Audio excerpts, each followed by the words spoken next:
All right. Hi, everyone. Thank you so much for being here. Welcome to our session on climate change, From Climate Change to Climate Justice, a BIPOC perspective in Europe, which we're holding here at the Othering and Belonging Gathering in Berlin. Very happy to be here. This conversation is the first in a speaker series that the incredible folks at Systemic Justice have developed. Cheers to them. The speaker series is part of a broader project that aims to build power amongst BPIC or BIPOC organizations, collectives, and movements for climate justice, specifically in the European climate movement, and help shift the narrative from climate change towards one that is centered around intersectional climate justice. So I thank you all for being here. Thank you for joining this session, and hello to those who may be watching online or who are tuning into this later. My name is Sammy Blasingame. I am a social and climate justice facilitator and organizer based here in Berlin, and I'm very honored to be hosting this series and also facilitating the panel that I will introduce to you in just a moment. Hello. Hello. But before we get started, we wanted to do just a little check and see who is also in this room with us. I know you did a bit of an introduction like that yesterday, but again, hello. And if you could make some noise or raise your hand, who amongst you are organizers? Nice, all right, quite a few, nice. And how about anyone that's here on behalf of an NGO or working for an NGO at the moment? Nice. And our funders? Any funders in the audience with us? Okay, thanks for being honest. Yeah, I see some half-half. Any entrepreneurs amongst us? All right. And what was the last one I wanted to ask you about? Artists. Where are artists? Amazing. I saw some of you raise your hand for quite a few of those categories. I love that, because we are not just one thing, are we? We're many, many things in this movement. And so my last question to you is, how many of you consider yourselves part of the climate justice movement? Many, many more hands. Good, good, good, good. Cool. And if you hadn't raised your hand, I hope that we can maybe inspire you a bit with that during our conversation right now. All right, as I said, our conversation today is the first. Am I going to continue using this mic or this mic? Oh, you have to come to me. Okay. Okay, this is great. Okay, cool. You're all set. Thank you. Need a mic. Okay. Hi. Hello. Okay, good. Oh, it worked. So, as I said, our conversation today is part of, or the first of 6 webinars that will go on to explore the intersections of climate with other lived realities and interventions. But today we're going to try to set a baseline and talk about what it means to move us from a climate change to a climate justice agenda across Europe. I'll say a bit more about the other webinars at the end, but this is an incredibly important part of the movement at the moment. Yesterday, in one of the earlier panels, Ese was talking to us and led us in a conversation with John about how we need new visions. And new visions start with having new narratives, strong narratives that help us see all that is possible in our fights for liberation. And right now, the narrative in Europe is not helping us push things forward fast enough. Already, as we know, the climate crisis is impacting, has, and is continuing to impact the lives and livelihoods of people across the globe, which means we need to win some necessary fights against extractivism and exploitation, which are often perpetuated by oppressive societal systems that seek to maintain business as usual. But climate justice, this concept, reflects the need to hold space for that urgency, recognize the urgency, but also with the importance of doing things intentionally, with care, and in communion with others. We'll be talking a little bit about that. This is me speaking at the moment. The concept also centers the needs, perspectives, and participation of the ones most affected by climate and environmental change. So we are going to be in conversation for about 45 minutes, and then I would love to open it up to all of you as well and hear your thoughts, questions. So keep those in mind. It's a conversation. And yeah, let me introduce you to these wonderful people who are sitting next to me. So we have Winterbeth here. Did I pronounce your last name right? I actually never asked you that one. I've never actually, we are colleagues, huh? I've organized with Winter, but I never said your last name. It's not important, but it's Berge. Berge, thank you. Okay, good. Winter is a climate justice organizer with a background organizing with the climate movement in Germany. Currently, they are actively involved with an anti-fascist and anti-racist group in Frankfurt, Germany. Their work prioritizes climate justice education and the establishment of accessible community spaces led by and for BIPOC activists. Their work is driven by an abolitionist and system change perspective that prioritizes fostering global collaboration between Black, Indigenous, and communities of color in both the global North and South to mobilize around climate justice. Hi, Winter.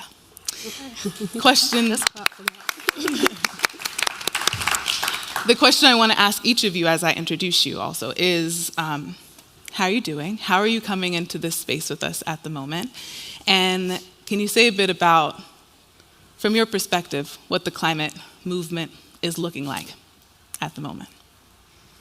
Hi. I'm feeling good. A little bit anxious, to be honest, but I'm managing. And the climate movement, I think we are facing a lot of different crises right now, so it's difficult because we also have a lot of different positions, also specifically in Germany.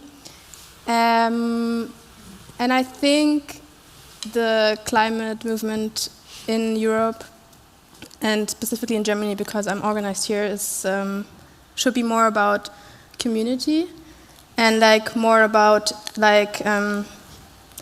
changing, implementing our goals on our way, because we want to live in a better world right away, not in a few years. Nice, thank you. We also have Samia Mbua here next to me. Samia is a freelance consultant, facilitator, and community organizer focusing on community and movement building for climate justice. They are also currently a master's student at UCL studying sustainable resources, economics, policy, and transitions, observing the flow and availability of global natural resources using tools from multiple disciplines, such as economics, political science, environmental science, engineering, and more. Samia's background is centering community care and empowerment in their professional experience. They co-authored Towards Climate Justice, Rethinking the European Green New Deal, or I'm sorry, I included that because I'm from the US, the Green Deal from a racial justice perspective, a project led by Equinox, Initiative for Racial Justice. And Samia has the drive to weave different approaches led by communities and green organizations to eliminate silos, as working in silos brings us further away from climate justice. That already says quite a bit about how you think about climate justice. But how are you doing? How are you coming into this space with us right now? Hi everyone, it's great seeing you guys. I'm coming here with mixed emotions. I'm excited for this panel, but obviously this panel doesn't exist in isolation from what's happening in the world. And yeah, I've been having an emotional week, just having empathy for those who are persecuted based on where they live in the world, where they're born in the world. And that's what climate justice means to me, is that people should have the right to have access to land, water, quality food, clean air, despite where they live, no matter what borders you're born between. You should have access. And I just don't want to live in a world where people are persecuted for their identity. So yeah, I'm excited to have this conversation with everyone on the panel and with you guys as well, because I've done so many panels and everyone's like, oh, the experts are up here, but it's like, we're all experts in this space, and we're a community, and I can't wait to network with you guys afterwards. So thank you for having me here. And last but not least, we have Nani Johnson-Reventlow here next to me. Nani is the founder of Systemic Justice, which is an internationally recognized human rights lawyer, specialized in strategic litigation at the intersections of human rights, social justice, and technology. She's the founder of Systemic Justice, as I said, a new organization that seeks to radically transform how the law works for communities for racial, social, and economic justice.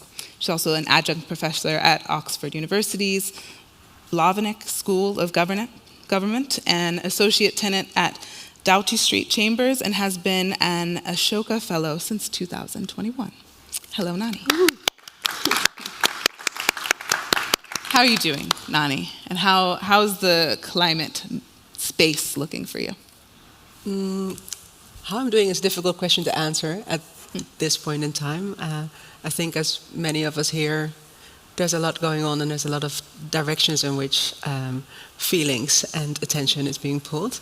But very excited for this conversation right now. I'm just so happy to be in dialogue with all of you. What I'm seeing in the climate space right now is that it's a climate space and not a climate justice space. That's kind of the short version of it. Especially here in Europe, we're seeing a situation where we have a climate field that's very white-dominated, very middle class, able-bodied, cishet, etc. And where there's a continuous kind of like focus on the future rather than what's actually happening in the present. There's a focus on technical solutions, on corporate accountability, all things that are very important, but not the only things that we should be focusing on. And I hope that today we can kind of like spark a shift towards a conversation that's more focused on climate justice. Yes, thank you. That is indeed why we're here. And so I think we should just start with it. Like, as an organizer, my understanding of climate justice is very broad. And it is intentionally so because I think it could, and we'll get to that at some point in this conversation, unite a lot of struggles. But so I just want to ask you straight up, what is climate justice to you? You said a bit about it, but how much more, or how else would you define climate justice? Anyone want to go first? Yeah. So I asked this question also some comrades of mine because I wanted to look like what it looks like for us as a movement. And so it's like a collection of what many people said. And so climate justice is a class struggle for us, and it's also about taking our position.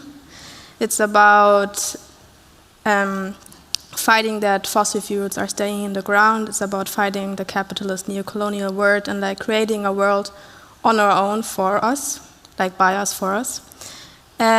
It's about abolitionism. It's about healthcare for everyone. Samia also already said it in the introduction, like security, food, water, and healthcare. It's about investing in renewable energy. It's about repaying climate debt, and also about acknowledging that that we don't own nature, but we have to respect it, and that we also have to like dive into indigenous science more than into Western science, and also about land back and like securing indigenous rights. And I think the most important for me is that it's a fight that we are fighting like with our comrades in the global south, because it's like a global issue and a global fight. And I also think that it's not like a solid state, but rather like a process about like fighting, like recognizing the social structures that like are responsible for the climate unjust world. Nice. Yeah. We said broad. Lots of different ways to reach towards it. Yeah, thank you so much, Winter, for sharing that and also being considerate what the movement is saying rather than coming from an individual place, because climate justice is about acting and moving as a collective and making sure that different voices are platformed when we define these things. For me, climate justice, I've been a climate justice activist for over 10 years now. And the definition is always expanding, because you have to understand that climate justice is about dismantling systems that have been built, consolidated over the past few. Climate injustice has been a thing for the past few centuries, where we're trying to dismantle these systems that have been built over centuries. And climate justice is about building new worlds. It's about expanding beyond what we know. So we can define it today, but the definition will definitely change within the next few decades, because we're realizing, oh wow, like we're learning new terms of how we've been harmed as a society. It's something I've noticed in the past few decades. Like when I started out on this journey, I was campaigning as an air pollution activist, and I learned about environmental racism and environmental classism along that journey. And people are fighting to figure out ways to voice the harms and oppressions that they face. And I don't think we've got there yet in terms of naming and actually putting a nail to certain things, but we are making progress. And I think when we talk about climate justice, we need to make sure that we leave space for the definition to evolve, because it's something that can't be done overnight. This is something that is going to take a long time to achieve, and it has to be sustainable. And we need to react against the urgency of capitalism, where it's like we have to find a quick solution, a quick fix. And that's not what climate justice is. Climate justice work should be proactive and reactive, and proactive action requires years of planning, thinking generations ahead, not just for our own generation. And that comes from indigenous teaching, where they think 7 generations ahead. And we currently don't have political systems that match that temporal need, that need to have time and space to actually decide and vision and imagine and dream what we want for ourselves. So climate justice is so many things to me. And I'm excited as an activist when I meet young people on a regular basis, where they draw exactly what they want their futures to look like. And some of them, they're just like, I just want shelter that won't be taken away from me. I want to live in an area where I don't have to think about the air I'm breathing. I just want a good quality of life. And I think that's the basics of climate justice. And hopefully we get to a point where we think beyond the bare minimum, and we actually decide what exactly do we want to get out of this lifetime that we have. I hope that makes sense. Yeah. If it doesn't, then again, there'll be time to ask questions, okay? But I really like that you mentioned this like long-term perspective, and that climate justice will continue to change, and that even if we try to define it right now, we should be open and expect that it shifts and changes depending on the needs. I think that's a very good point. Would you like to add anything? There's very little to add to such beautiful framings. I guess like it's just kind of like emphasize how important it is to just embrace the complexity of it all, and also like how the focus can shift and how it can be dynamic, right?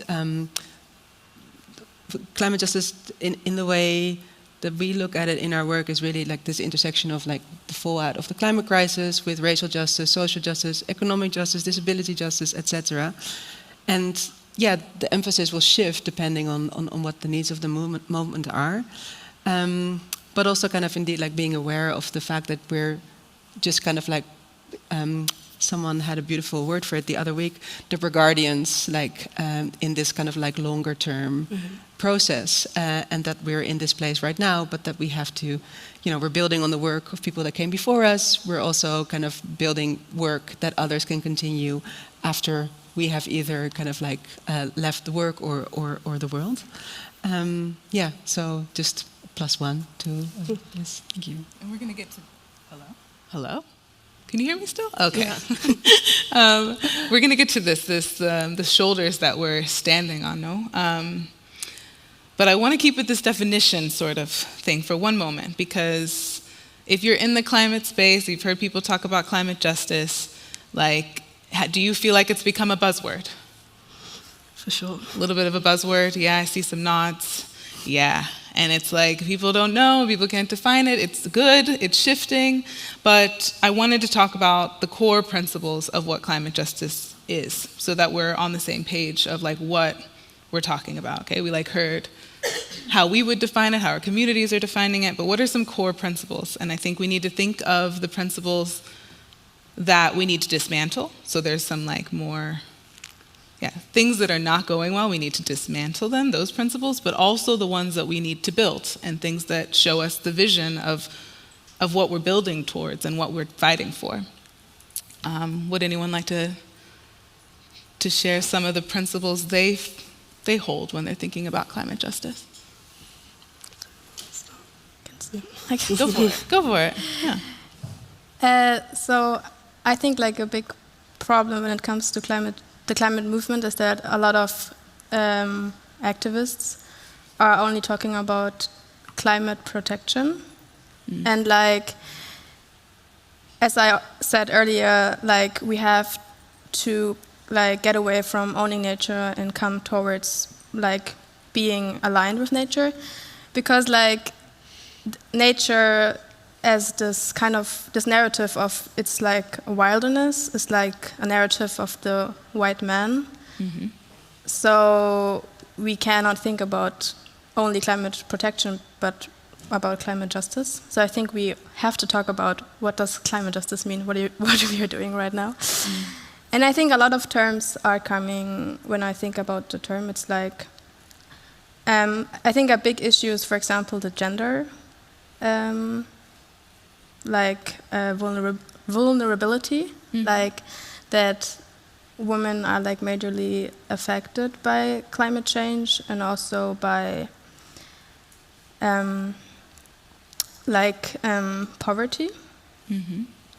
And like I did like a paper on this once, so I have some examples. For example, when the tsunami happened in 2004 in the Indian Ocean, like 7% of the victims that died were women, because they had to stay in enclosed buildings and they had to take care of the children and the elders, and also a lot of saviors sexual abuse them. And also women are taking care of a lot of cultivation, but they only own 1% of the world's wealth. So I think that's a big issue. And I think that's also a big topic in the climate movement, in the international climate movement. A lot of organizers from the Global South are talking about this daily. Yeah. I know that the intersection of climate and gender is something that people are talking about often, and I just want to make a point, and I'm sure you are getting to this too, but not just women, right? Yes. It's anyone that's not cis male that has a higher impact, definitely. And as you said, the mainstream climate movement often focuses so much on environmentalism in a sense, and I also noticed that the mainstream movement tends to focus on justice related to the effects of climate change. But what about the injustices that the crisis has created and the systems that exacerbate the crisis, which are all rooted in exploitation? So that's when I'm getting to the principles of what we need to dismantle, so the patriarchy. But what else? What's on your mind? Yeah, talking about this, it's I could spend hours talking about it, but we don't have that much time. The things that we want to dismantle is capitalism is the main top thing, because that system relies on extraction, exploitation. It's unsustainable growth. I'm studying right now, looking at what exactly are we doing in terms of building economies, and people just want to make profit, money. And we're seeing a system where we're actually moving towards green colonialism, so that's exactly why I addressed in the paper that I co-authored. when we talk about towards like climate justice for a racial lens, we're seeing that Europe is seeing themselves as pioneers in terms of building a green future for all. They paint a glossy picture saying people are going to drive electric vehicles, they're going to drive, all these fancy vehicles that are sustainable. But then when you look at the production side, that's where the problem comes in. We need lithium to fuel these electric vehicles, and lithium is heavily found in Central African countries. What does that mean for the people that live in those countries? Are we still going to continue as business as usual in terms of their working conditions, the pay that they receive, if they receive any pay for what they extract? And this future we're moving to, it looks great, but then who has the right to live in a toxic-free environment is a question that I always bring up when we talk about climate justice. We say we want these things for ourselves, but we're actually talking from a European perspective. What does it mean for our communities, our families, our friends, our brothers, sisters that live in global South countries? Do they have the same access to green technology as we do? Do they have the right to access the same futures that we're building over here on this continent? And climate justice is about addressing, but also taking accountability for those asymmetrical power dynamics as well. Like Shell, for example. Shell has still not been held accountable for the atrocities it has committed in several countries across the world, particularly in Nigeria, people that live in communities across the Niger Delta. In the Niger Delta, we're seeing rivers polluted with Shell's oil, where women rely on those rivers to sustain themselves, not just for their families, but also economically as well. They sell fish to market. Lots of women say, I have no business anymore because there's no fish to sell. And if there is fish to sell, it's polluted, it's dirty. So when people see that as their only food source, they eat it, and unfortunately that has health consequences. We're seeing women have premature births early. Unfortunately, there's been devastating cases where Nigerian women are actually losing their babies because of Shell's actions. We're seeing people develop diseases and cancers as well, and Shell to this day has not said, hey, we're sorry, we messed up. Here's a loan sum that we could give to you. And there was actually a case where Shell was held accountable recently, but in some communities, specifically the Ogoni people, they said, we still haven't seen that money. They promised this years ago. And I'm not sure people are familiar with Ken Saro-Wiwa. He was a Nigerian activist who was executed by Shell in '94. And it wasn't just him, there was a group called Ogoni 9. They were very vocal about the actions of Shell. These were people that didn't study environmental science or geography. They knew what was wrong because they saw that people's lives were harshly impacted by these European corporations. And what ended up happening was Shell just kind of hid away in Europe and said, that's nothing to do with us. You can't sue us because that technically wasn't us. That was your military, that was your government. And that's how European corporations get away with it. They take advantage of the lax laws that exist in other countries. And I know it sounds like a conspiracy theory, but it's true. They actually pay the military to actually enforce violence on people that do speak up. And this is something we actually need to take very seriously as climate activists in Europe, because this power dynamic isn't going away, isn't disappearing, and we need to speak up more about this power imbalance. It feels awkward, it feels uncomfortable, because you're like, I don't know, we don't know too much about this, but we need to trust the stories of people that live on the ground and platform their voices on the same footing as us, or even above us as well, because they're the ones who are being directly impacted just because of our demands and desires that we have on the European continent. I went on a ramble, so. No, but you already got into multiple. That's great, thank you. Yeah. Feel free to jump in, by the way, if you want to add in. To be honest, like we're gonna get it deeper into multiple things that you said, so no worries. Yeah. Anything you want to add? Yeah, I do want to add a little bit, just to kind of like, again, just building on what you said about the need to kind of like dismantle racial capitalism, right? And like the structures of our world that are basically built on the global slave trade. And one of the things that came up really prominently in the conversations that we had in the climate justice roundtable that we had last year, where we brought together activists from across Europe, was really kind of this absence of actually linking the current climate conversations with the reparations debate in a much more intentional way.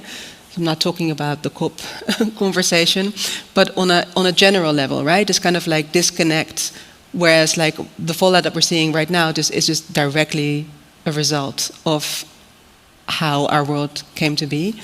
And that emphasized also again like the importance, right, of imagining new worlds.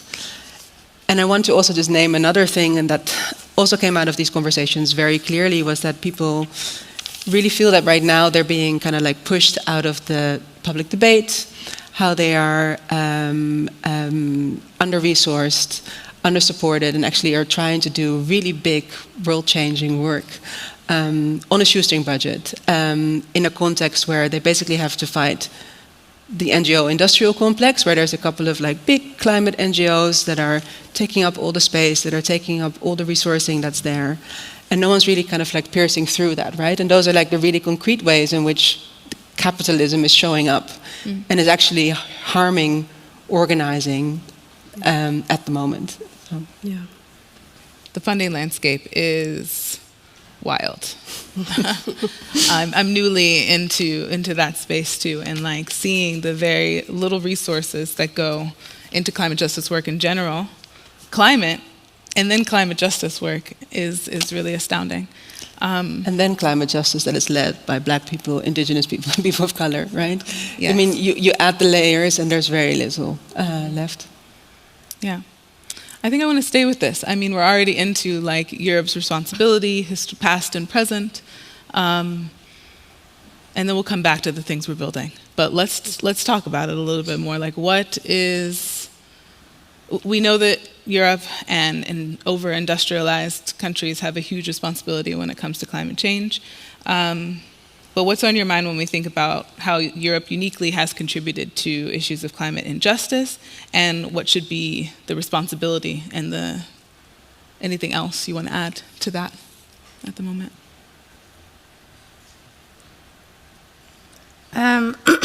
I think like it's important for me to make a difference between responsibility and decision making, because I think a lot of people are like misguiding that.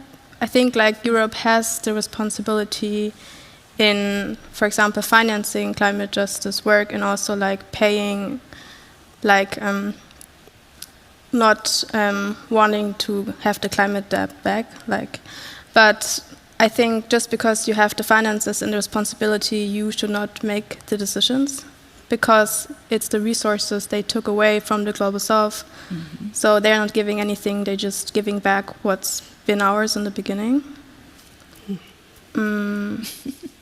Yes. And what I think is also important when we talk about climate justice, as I also said earlier, is like class, because I think we have to include workers in our movement. And we have to work with unions, for example. There's also this campaign from Fridays for Future right now. It's called Wir fahren zusammen, which is in English, we are driving together. Mm-hmm. It's about like it's a mobility campaign. Mm-hmm. Yes, so I think that's what we have to be doing more. And this mobility campaign is something that is bringing together different groups within. Yes, they're like, working a lot with union. Yeah, unions of like bus companies and yeah. Mm-hmm.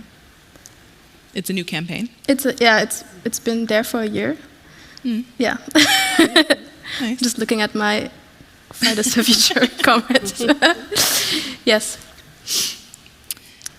Yeah. Just want to add to that. So, like with what you just mentioned about the difference between responsibility and decision making, that relationship between European countries and the countries they affect in the global south, I think that's mirrored in the funding world as well, because in the funding world, it's like you have all these funders that give money and they say you have to tick all these boxes, but then the thing is, it's like there's so much more that needs to be addressed, or maybe more pressing matters. So, for example, I remember I did a project like a few years ago, and they were just focusing on the social media aspect of this campaign. They were like, we want to see more young people taking over on social media to show that they care about climate justice. They want to get rid of climate crisis. And then everyone's like, okay, that's cool, but social media isn't really important. We actually want to build communities, like real life communities, not just on the digital space. We want to make sure that we're resourcing people that we're already in contact with. And they were just like, well, that's not really the priorities of this funding grant. And then we asked, oh, is there anyone else who could fund us for this work? And I remember, because we were young people, they just didn't trust our process or our thinking or our desire to create tangible change. They were just like, no, just stick to social media, because that's where the young people are, and we need people like you to talk to other young people. And I think there's an issue with climate work that gets funded, is that young voices aren't taken seriously, because people feel that we don't have the qualifications, we don't have the say in how we shape our world. And I see lots of young people where they get, like hired by the UN or big institutions, and they believe that they're being brought on to make impactful change. And then it's just like, oh no, like here's this little kid from India, for example, and we're just gonna take a photo and that's it. There's no follow through, and lots of young voices aren't really taken seriously. And I think that's an issue I've seen a lot with European climate spaces. But to the European accountability, I think, honestly, just open up your purse and give that money to the people that actually need it.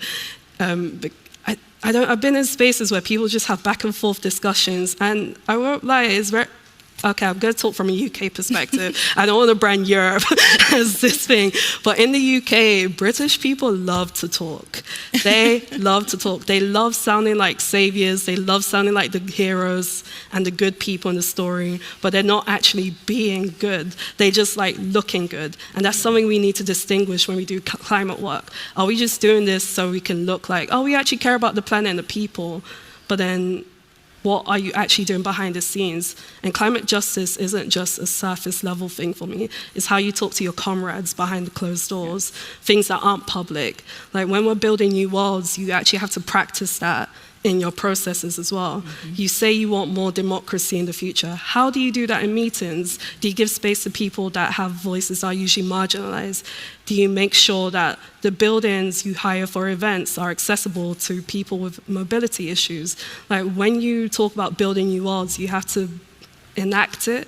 And I think the word is pejorative politics. Sorry, I forgot what that word was. It starts with a P. But basically the whole concept is to practice what you preach to the best of your ability. Of course, we are not well-resourced in this community, but try and be inclusive and practice all the principles that you talk about. And someone did this to me recently, where someone gave her a panel slot and said, oh, we want you to do a workshop on how to build a protest. And she was like, cool, I'm going to talk about that just for 10 minutes, but what I'm going to do is I'm going to invite 5 women of color to join me, and I'm going to get them to talk about their work. When we talk about equity, we need to make sure once we put our foot in the door, we break it open, and we make sure that other people have a chance to have a say. And that's what community building is, and that's what we want to see more of in the future. I'm so tired of the same voices in the climate justice space. I want it to be expansive. I want it to be chaotic. I love chaos as a person, just because I think creativity thrives in chaos, and when chaos exists, it pushes you to be imaginative and forces you to think of problem solving that isn't traditional or conventional.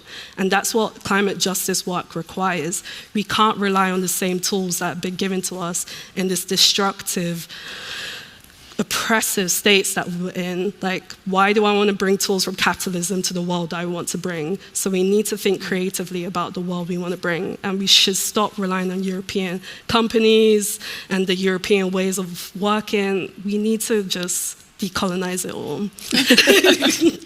Amen. Yeah. This point about the funders and like this wanting to look good, I think, I hope if you've not heard this conversation, if you've not been in these like participatory grant making conversations, then I implore you to look into it. They need to be pushing themselves even further. how are you actually allowing people to make the decisions like young people and organizers? I'll stop there. I'll stop there for a moment. Did you want to say something? Yes, I wanted to add something. Like, I would say I'm a really chill person, but I'm getting... A what person? Chill. A really chill chill person. Okay. But I'm getting really mad when I think about how the difference between responsibility and decision making is also implemented in the movement, as in that, like, the same people, like mostly the white academic people, are holding all the power, and also like gatekeeping all the resources and the access to spaces. And it's like kind of funny to me because we are fighting for another world, but we are just using the same tools as the oppressors. So I'm like, that doesn't make sense. Does make sense. So I think we need to like create different tools. And yeah. How has that been going for you so far in the organizing you're doing? How does it look like? Because I feel like we say this and it makes sense to us because we try to do that in the spaces we are, but some people might not get that. Right. So I've been in different spaces the last years, and I've also been in majorly white spaces like Fridays for Future Germany, and it's been rough. But there are always people that are cool and have the same perspectives as you, and I think I've walked towards like how's it called? This thing. A wall. Thank you. Thank you, audience. Sorry. Because you're always saying the same things and criticizing the same things, but nothing is changing because the same people are holding the power. And what must change is that we are taking our position and like taking our responsibility. So I've also been with BIPOC for Future, which is like a space inside of Fridays for Future, but only for Black people and people of color. And it's nicer because you are with people that have same, or like not same, but similar ideas and perspectives of what the world could look like. And so, I think it's important that we also self-organize in our communities, but it's also important to still be part of white spaces because we need the support and the finances. And I mean, they're also very nice comrades, so yeah. For sure, if we have the same politics, if you understand the need for a decolonial climate justice and anti-racist climate justice, then sure, we can organize together. But I hope that we don't need to repeat how white the climate movement is in this country specifically, but across Europe. We won't go into that right now. But as long as we have the same politics, because it takes all of us. And at the end of the day, as you said, it's a class struggle. And oh, okay, hey. Anything you'd like to add over here? Anything? Okay. So we talked about kind of what we need to dismantle, and I think Bell Hooks saying on a white supremacist, capitalist, imperialist patriarchy, that sums it up on the shit we need to, excuse me, the things we need to dismantle. But what about building? What are we building? What does that look like? What does it look like to build for climate justice? What sort of things are we working towards? I'm thinking food sovereignty. That was my focus for quite a while. Food and agriculture, how we're taking care of our land resources. What other sort of things are we building towards in climate justice? I think for me, in the work that I do, building community resilience is quite important. The reason why I say that is because when I was in undergrad, me and my friends started a political youth group called Seize the Vote, because we saw that there was a low youth voter turnout that shaped our country to what it is right now. And I remember just feeling so disconnected from British politics and thinking, oh my God, things are just gonna keep getting worse and worse. And I used to be that type of person who said, you need to take advantage of your right to vote, please vote, vote, vote. But then we're actually dealt with bad choices in the UK, and it's not the greatest position that we're in right now. And I felt very depoliticized for a while, and that led me to thinking, okay, the political cycle changes every 4 or 5 years. Things keep going in different directions depending on how the vote goes. What do we need to think about below the political systems? And I thought about communities. So when COVID came, I saw people naturally just sharing food in the neighborhoods. Mutual aid became a thing where people said, if you don't have this, I've got this, I will resource you. And I thought, okay, it's actually quite natural for us to share things when we're in moments of crisis. And I just thought political cycles are so fragile, they're so fickle, they're always changing. But what we can do is to strengthen our community. So when crisis hits again, we're ready, we're resourced. And the way that I do that is this year I've been working with young people across the globe, climate activists, on strengthening their emotional and psychological resilience.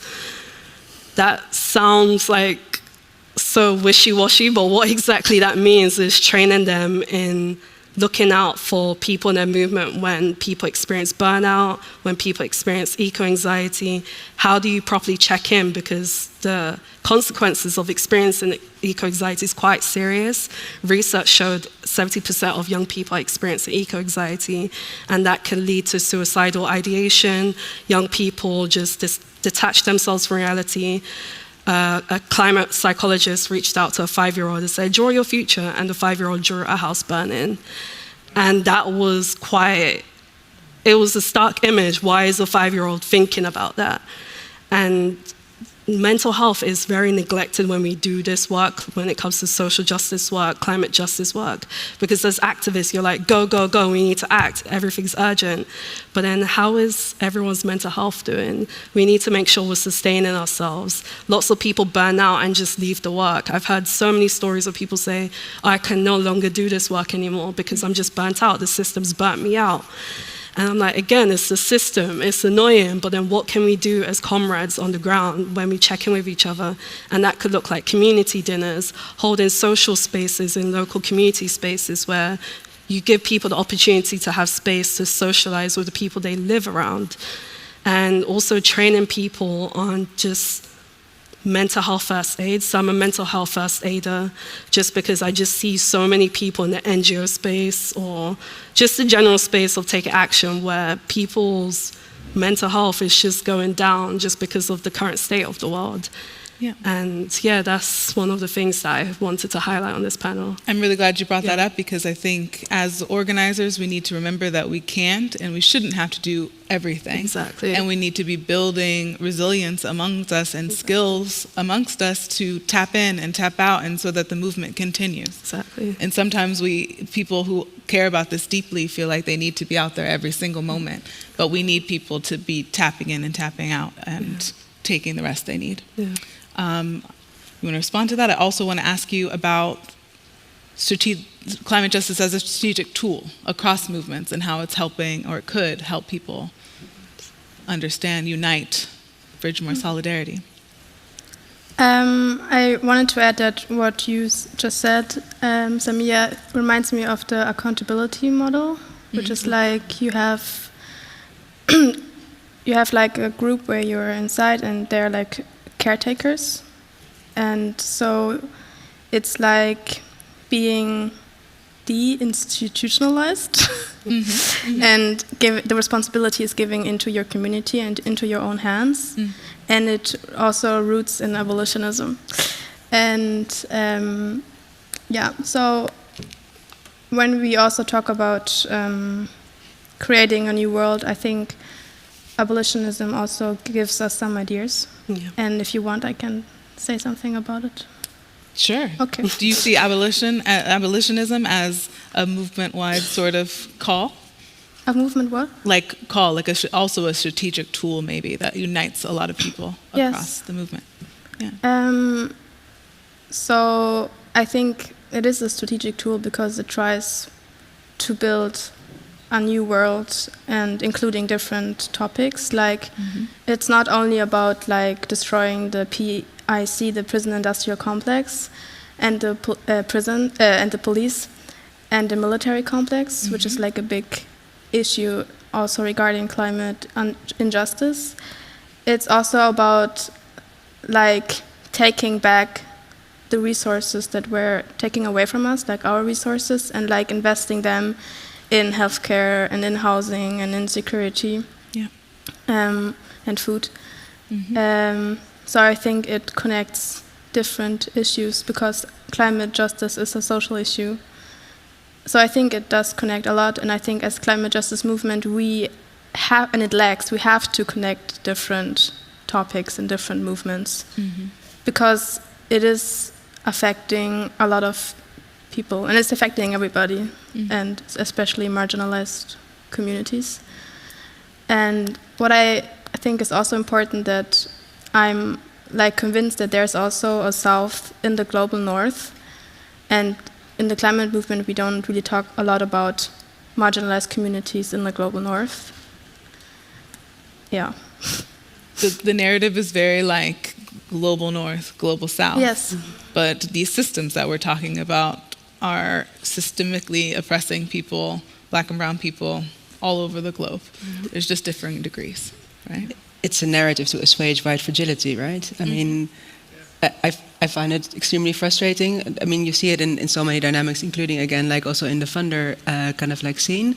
But there's this kind of like wish of wanting to externalize the fallout of colonialism as something that's perhaps taking place in the quote-unquote global South, in the majority world, rather than actually here on our own doorstep where it is happening.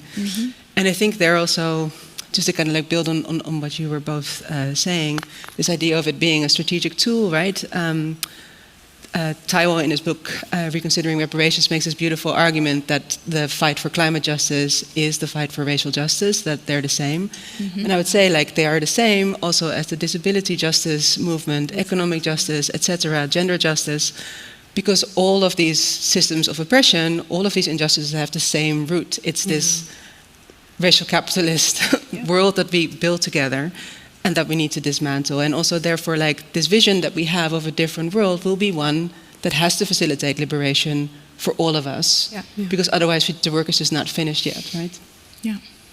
So that's the core of it. That is moving us from a climate change to a climate justice agenda, is recognizing this. So with that, because I know that we have to start right on time for the next session, I want to make sure we hear at least a little bit from who's in the audience. Any thoughts, questions, things that you'd like to share? Yes, please. The mic's coming to you. Thank you. I'd like to thank the panel. Fantastic. So inspiring, really, truly inspiring and thought-provoking. I just wanted to kind of add to some of the discussion around the links between climate justice and the deep environmental harms that multinationals are responsible for. And I had the privilege of being involved in the Bielsa State Oil and Environmental Commission, which was a commission of inquiry set up some years ago, funded entirely by one of the subnational governments of Nigeria to investigate pollution over. And what was interesting about that is a 3.5 year study. We went as far as collecting blood samples of people who were affected and so on. And all the narrative that you described is very, very true. But what was interesting about that was that, the government funded it, but of course ran out of money, given it was an international commission of inquiry. But we could not get anyone to step up in terms of the funding community and put the money in necessary to make sure we delivered that report. We delivered the report. It was launched at the House of Lords to a great acclaim, but all through, pro bono work of everybody in the end. And, and of course, that Commission of Inquiry, international academics, but a big black contingent amongst them. And I wonder, whether the look and feel of that commission, was a stumbling block to being able to go further. So I really do think it's a really important issue to continue to question, in what ways we can sustain independence of thought and action and really, engage the climate justice agenda on these very structural issues. And and if we don't have creative ways of thinking about how we finance these things in a very sustainable way, so I think that's a really big question. And just finally, just to say that, that Niger Delta area is really worth pondering a little bit more as we think, because, from the 16th century onwards, that particular area where oil pollution is killing people, which is systemic actually today, was also the site of the slave trade. Yeah. After the slave, and it's documented. I did my PhD on this. It's not news. Yeah. After the slave trade, there was the palm oil trade that replaced it. Palm oil was used for soap making in the British Industrial Revolution, right? To clean the great unwashed, as the British were once known. And that whole structure of extraction has conditioned the nature of that whole area. So palm oil trade was then replaced by the fossil fuel industry, right? So, and we're still there. So as far as Shell or Agip or any position themselves as kind of moving towards green transition and so on, the cleanup of the systemic pollution crisis they've created, which has reduced living, mortality rates in that area, they're not accountable for. So we produced that report, excellent scientific study, but now what? Apart from a bit of noise for the companies on the particular day, some defensive statements, who's looking? So, I do think we need to be creative and in thinking about the financing, how we fund our independent, strategic, radical action around this issue. And the discussions in the panels this morning, I think, can give us some food for thought. How we design a way out of this dependency, and where so even if we're relying on funding, we're not in the driving seat in terms of decision making about what that funding gets used for. Yeah, I think some really interesting points for funders, the funders who are in the room with us, because in these spaces they're talking about funding movements. This would be funding movements, people that are doing research like you, activists who can take that research and do something about it, and all of us who are sitting here in Fortress Europe looking deeper into these colonial ties that are continuing, these multinational companies who are extracting. I started by saying we really need to win some fights against extractivism and exploitation, and looking into research like this is what I meant. Thank you for your input. Did you want to say something? Yeah, thank you for sharing that.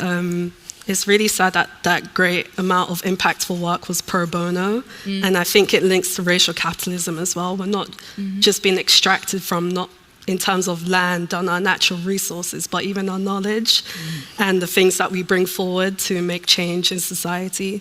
This year, I've been doing lots of consultancy work for people that have unfortunately had funding taken away from them because funders are no longer interested in racial equity. I'm talking from a UK perspective. I don't want to generalize. It's the same. Yeah. And it was quite unfortunate for one of the organizations I worked with, because this big funder is a famous funder, by the way, but I don't want to get sued, so I'm just going to name them. But they said, we're going to give you 10 years of funding for doing racial equity work in the UK, and the organization's run for 4 years now, and then this big funder said, we're going to stop funding you now. And this organization strategized for 10 years. They believed in the work was sustainable work. And then, unfortunately, their work is in the hands of funders. And there's a big question, especially in black communities across the UK, how do we self-organize and fund ourselves? But we understand that the systems that we live in don't permit us to have that financial power. So what exactly do we do about it? And me personally, I was like, guys, I'm leaving the UK as soon as I finish this master's. But I know that's not the case for everyone, because that's coming from a place of privilege. But yeah, I would love to have a chat with you afterwards about that, because I think that's such a big conversation we need to be having. Yeah. I saw there was a question back there, and then we'll come over there. I don't actually have a question. I have a comment. That's okay. I really appreciate your framing today, that it's gone from micro to global level, that you've spoken to very specific strategies that can happen on each of those levels. And the biggest comment is, this is what happens when you trust Black women. This is what happens when you believe Black women. Thank you. Thank you. There was a hand over here, and then here. Let me check the time, because I know y'all want to go. Oh, we good. Hi, I'm with one of these white organizations in the field of climate. And we're trying to learn as organization how to move away from this, like, searching for a single hero that's gonna solve, and searching how to do many things differently. Yeah. And there's a lot of work and there's a lot of learning ahead of us. But I'm noticing also, like, we're one of these, like, re-granting organizations that gets funding from the European Commission and then distributes it. And I'm sensing a growing commitment across the organization to learn and experiment and do things differently. So it may be not a question, but an invitation to anybody who is working on the same effort to maybe see how we can get together and learn together and, you know, like, fail together, but also try out things together. And yeah, it's just really an invitation to team up, because there is a lot of work to be done, and it's in our court now to do that work. So whoever of you, you know, like, has ideas, we're both doing experiments on how to separate where the money comes from and who decides about the money, but also how people apply for the money and how people report. We're trying to do that differently and trying out different things. But we also are setting up a longer-term structure for funders to come together and learn and reflect together. So, okay, I'm happy to talk to you about this afterwards, yeah? And point you in the right direction. Yeah. Good.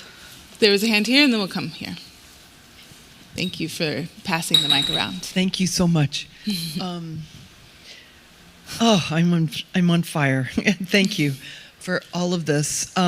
I'm Paloma Pavel from Breakthrough Communities in Oakland, and I'm wondering, is there something we can do to strengthen, even during this conference and in the next couple days, our translocal organizing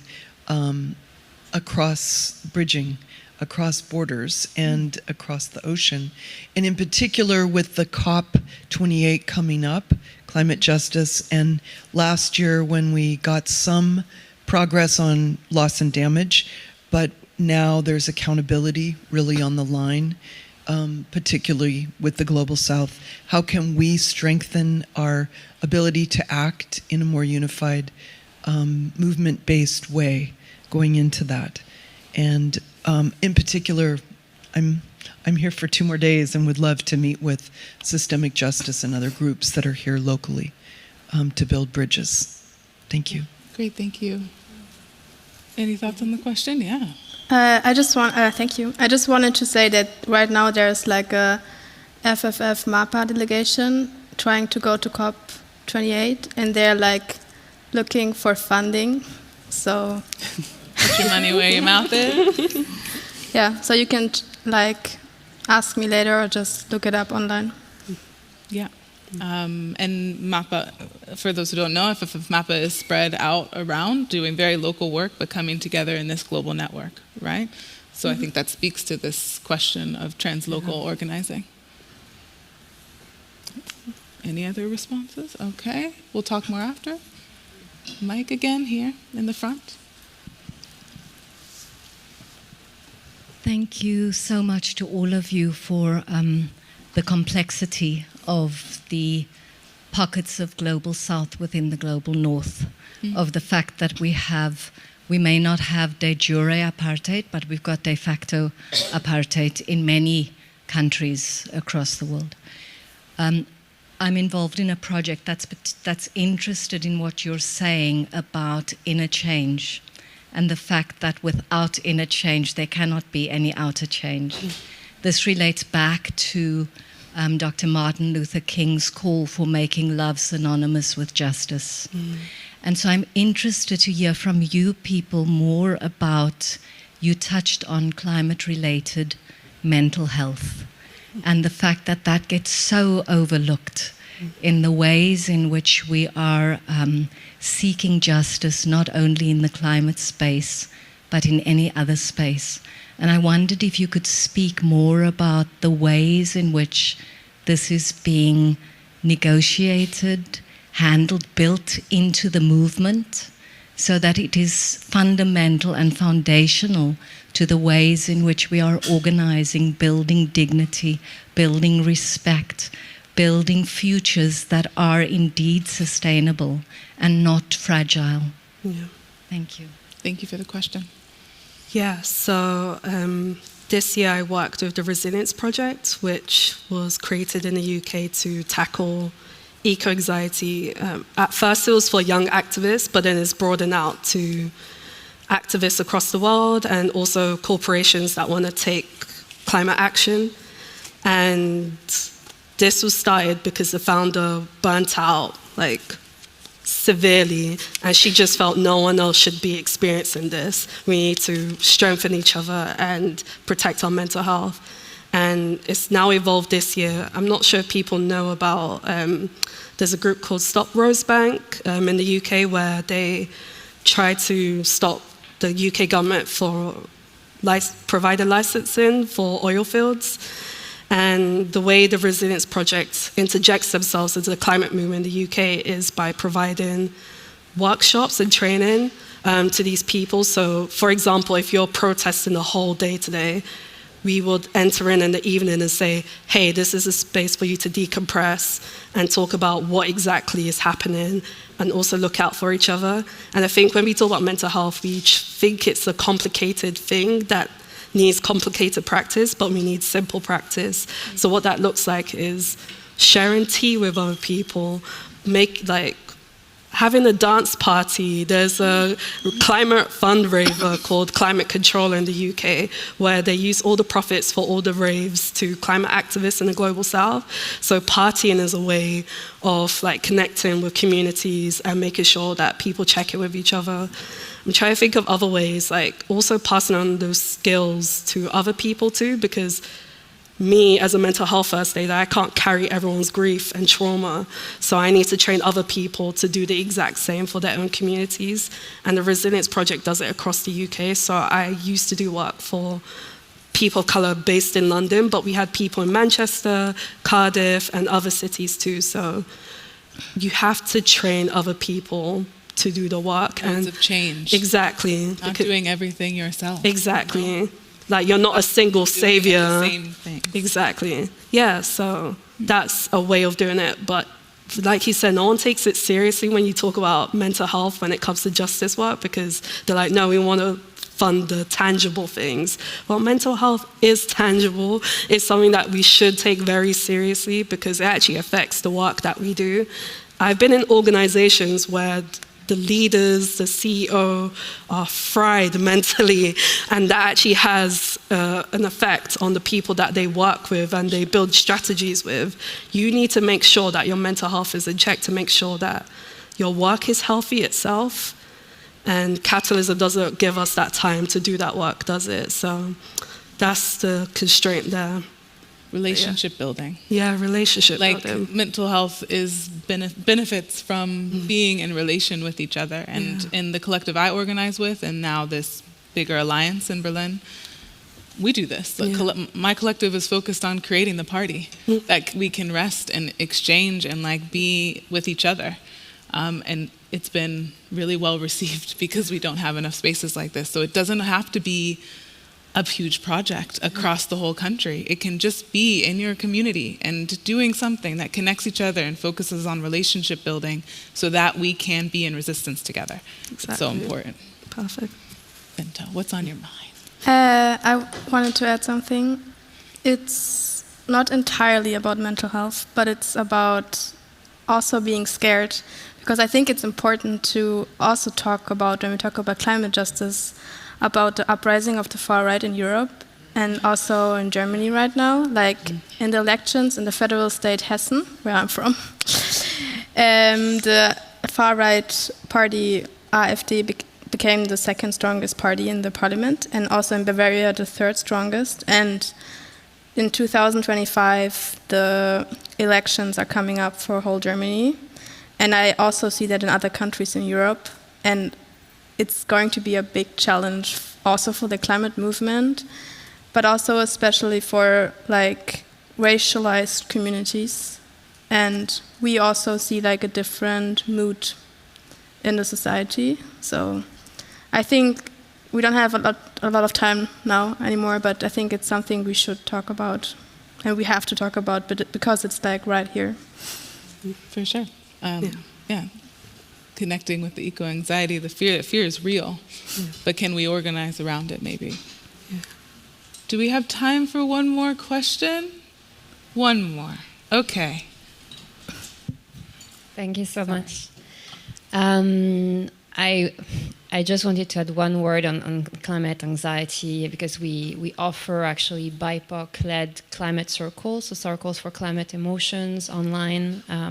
I'm happy to tell anybody how to access them, and also training about how to hold space for climate emotions so that we can train people to provide the support to this community. So you're paying BIPOC people to lead these things online? Yes, good. Because we acknowledge that we can't.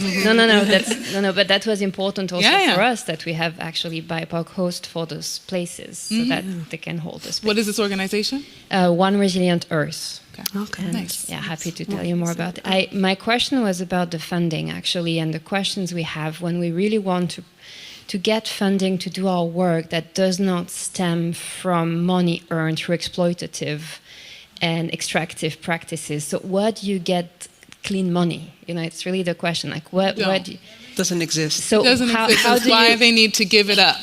And then, okay, so you fully give it up, and then are there any criteria that you can use to, where do you set the line? Because it also comes up in the organization. Like, how can you, on the one hand, promote a very decolonial approach to the work that you want to do, and on the other hand, where do you draw the line of what's the money you accept to fund your work and the money that you won't accept?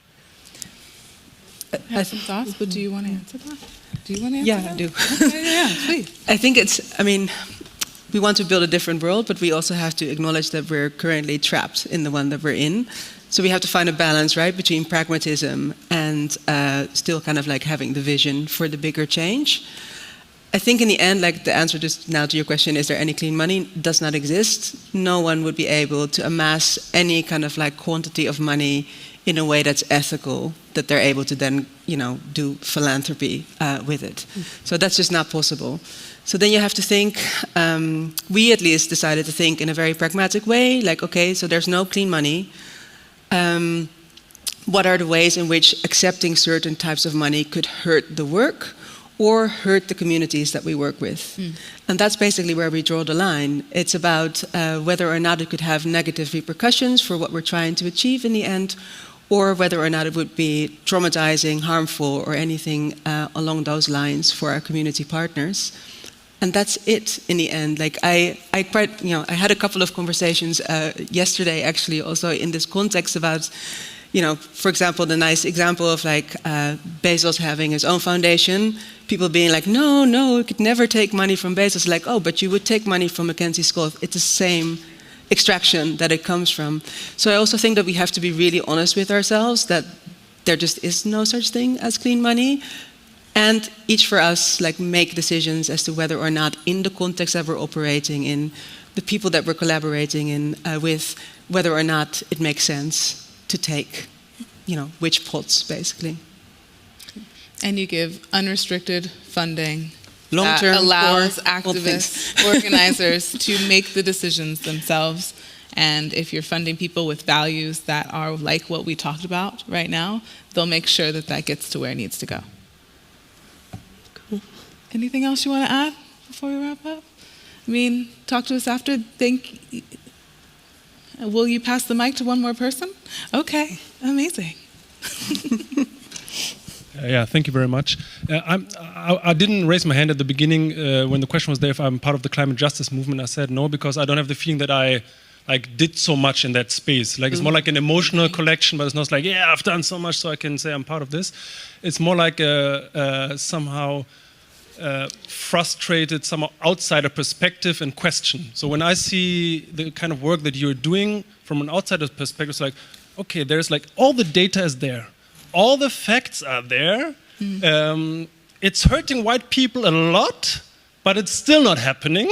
What we need to, and then I'm like, okay, what can we learn from your expertise for all the other movements that we're having? Because there are not so many movements where the data is there, and it's so obvious that it hurts white people as well. And it's like a unique context, and it's still not happening in a pace that it's actually necessary. So I would really wonder from your like insights, what can we learn from this? It's like because I just don't get it. Like I don't understand what's going on there. The data is there. You hurt yourself. Yeah. Yes, and Yes, it is not yet hurting white people to the extent that it's hurting racialized and marginalized folks. That is that is what makes it easier to kind of like still kind of like take this kind of line of like we have to, focus on the future, etc. So, and it's about actually, I think, like bridging that gap that people actually understand that these are not things that stand in isolation from each other, but there's a continuum, and that the hurt is already taking place for everyone. Yeah. But yeah. All right. We've already got the sign that our time is up. So talk to us afterwards. Let's continue the conversation. Thank you so much to our panelists.